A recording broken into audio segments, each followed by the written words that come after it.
Hey, welcome back to part 2 of how you can grow your sign shop. In the last video, we talked about how you can grow your shop into other markets. But in this video, we're going to be talking about how you can grow your shop into other product categories. You're not going to want to miss it. All right, so grab your cup of coffee, grab a cup of tea, whatever it is that you need to do to get yourself relaxed, and let's get into it.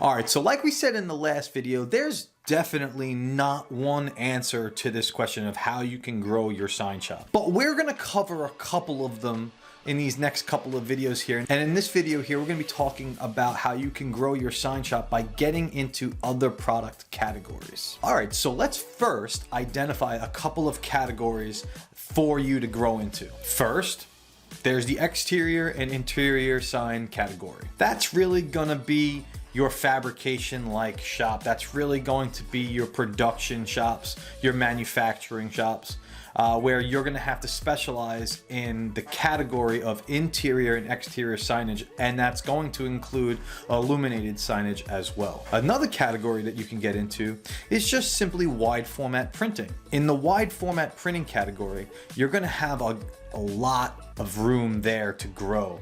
Depending on how many machines you want to get, depending if you want to do wholesale work, depending if you're going to do flatbed printing, if you're going to do roll-to-roll printing, if you're going to have your banner seam machines, if you're going to be able to put all that together to introduce that particular product spectrum into your business. A third product category here is going to be vehicle wrapping. In and of itself, this is a huge industry for you to get into. It usually requires a little bit of education. It requires a talented and very versatile vinyl installer, but that's going to be an easy category for you to get into, particularly if you're already in the wide format printing category. In this category, you can get into things like wholesale vehicle wrap printing, wholesale vehicle wrap installations, among other things. Another category that you can get into is the online category, getting into those boutique-like shops, those boutique items that you can get, those trinkets, those tchotchkes, as my mother would say, those tchotchkes,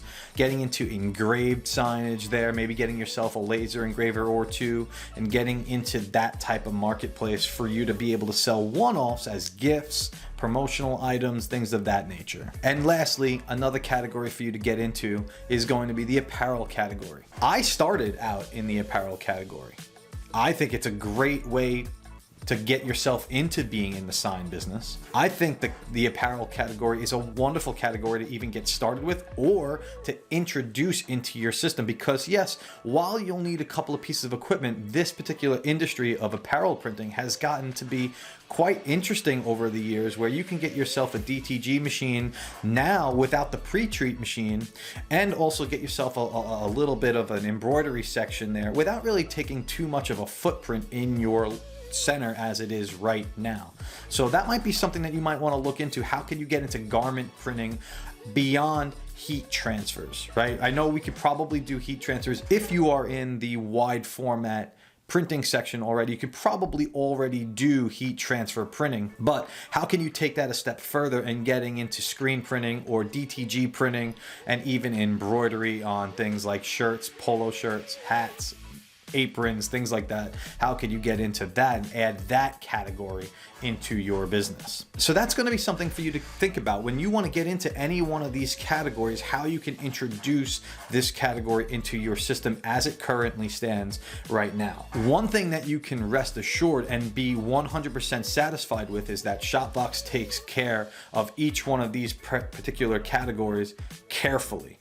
There's products in there for DTG printing, there's products in there for apparel printing, there's products inside Shopbox for wide format printing, for wholesale wide format printing, there's products in there for vehicle wrapping and with square footage and installations and things of that nature as well.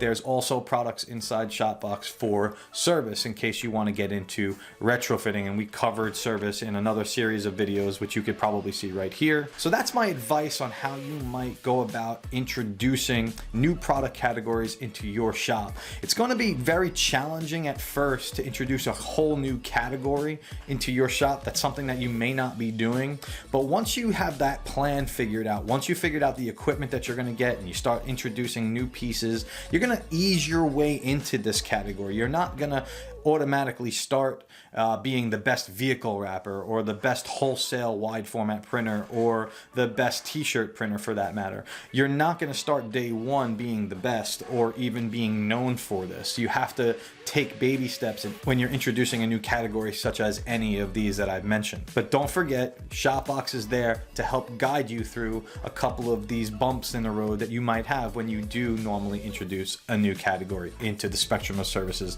that your business is going to offer. So thank you so much for watching this video. I'm Peter Karunas with Shopbox. Don't forget to stay tuned to our part 3, which is going to be continuing to talk about how you can grow your sign shop business in today's economic climate.